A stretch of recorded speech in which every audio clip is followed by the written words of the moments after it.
नमस्कार माझ्या शेतकरी मित्रांनो, प्रत्येकाच्या शेतामध्ये ड्रीप हे बरेच शेतकऱ्यांच्या शेतामध्ये लावल्या गेलं असते मित्रांनो. परंतु आपण काय करतो, ड्रीप तर लावतोच, याच्या वाटते आपण वॉटर सोल्युबल खते सुद्धा आपण आपल्या पिकाला देतोच मित्रांनो.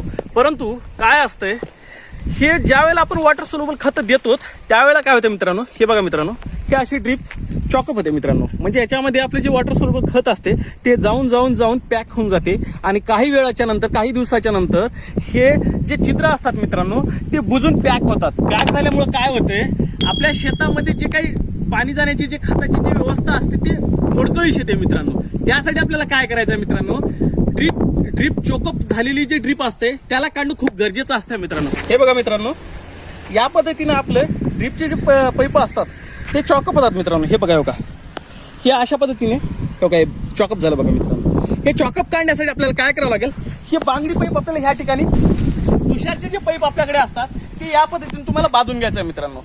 बांधून घेतल्याच्या नंतर याच्यामध्ये आपल्याला 5 लिटर HCl हायड्रोक्लोरिक ऍसिड 30%, जे आपल्या जनरल स्टोर्सला खूपच कमी रेटमध्ये भेटते मित्रांनो. 150 ते 200 रुपयाला 5 लिटरचं कॅन भेटते मित्रांनो. ते आपल्याला काय करायचं आहे, तुम्ही टॉयलेट क्लिनर जरी म्हणलात तुम्ही जनरल स्टोर्स वाल्याला तरी तो तुम्हाला देऊन टाकतो मित्रांनो. ते काय करायचं आपल्याला, यामध्ये सुरुवातीला 5 लिटरचं ऍसिडचं कॅन ओतून घ्यायचं मित्रांनो. यामध्ये ओतून घेतल्याच्या नंतर यामध्ये त्याच्यानंतर तुम्हाला 20 लिटर पाणी टाकून घ्यायचं मित्रांनो. परंतु मी तुम्हाला अजून एक वेळेस सांगतो, सुरुवातीला तुम्हाला 5 लिटरचा ऍसिड यामध्ये सोडायचा आहे, त्यानंतर तुम्हाला 20 लिटर पाणी सोडायचं आहे मित्रांनो. जेणेकरून जे ऍसिड आणि पाणी असते ते व्यवस्थित मिक्स होते आणि मिक्स झाल्याच्या नंतर आपल्याला काय करायचं मित्रांनो, हे जे पाईप असते यामधून असं आपल्याला टाकायचं मित्रांनो. असे तुम्ही एकदा 3 पाईप, 4 पाईप, 5 पाईप घेऊ शकता मित्रांनो. मग काय करायचं, असं पाईप आपण इकडून ज्या वेळेला टाकता मित्रांनो त्यावेळेला काय होतं, हे पाईप तिकडच्या साईडनं चांगल्या पद्धतीने निघते मित्रांनो.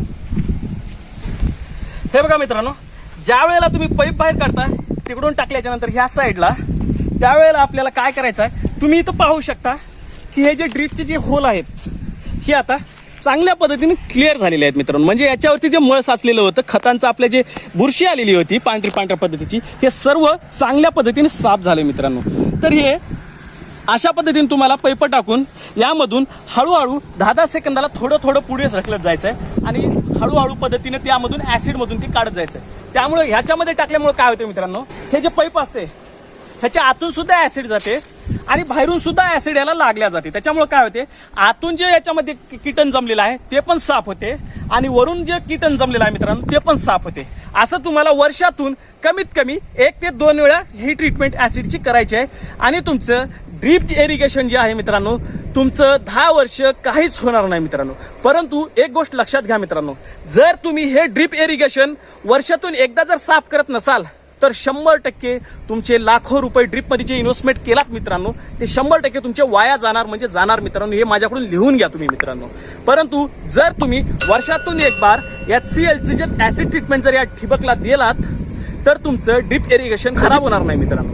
आणि अजून तुम्हाला काय करायचं आहे, वर्षामध्ये 2 वेळेला या 3 वेळेला तुम्हाला 3-3 महिन्याच्या अंतराने फॉस्फरिक ऍसिड 5 लिटर ड्रीपचं वेंचुरी असते मित्रांनो, त्यामधून तुम्हाला 50 लिटर पाण्यामध्ये नसता 25 लिटर पाण्यामध्ये 5 लिटर फॉस्फरिक ऍसिड सोडायचं आहे वेंचुरीच्या माध्यमातून. असं वर्षातून तुम्ही 3 वेळेस देऊ शकता मित्रांनो, जेणेकरून जे वरी काही जमलेले आहे, जे वरी कीटन जमलेलं आहे ते सुद्धा व्यवस्थित साफ होते मित्रांनो. ते सुद्धा आपल्याला वर्षातून 3 वेळा द्यायचं आहे फॉस्फरिक ऍसिड ट्रीटमेंट. आणि त्यानंतर एक वेळेस या बांगडी पाईपाच्या अंतर्गतून, म्हणजे तुषारच्या पाईपाच्या माध्यमातून जे आपण HClचं ऍसिड ट्रीटमेंट देतो मित्रांनो ते सुद्धा आपल्याला 1 वर्षातून एकदा करायचं मित्रांनो.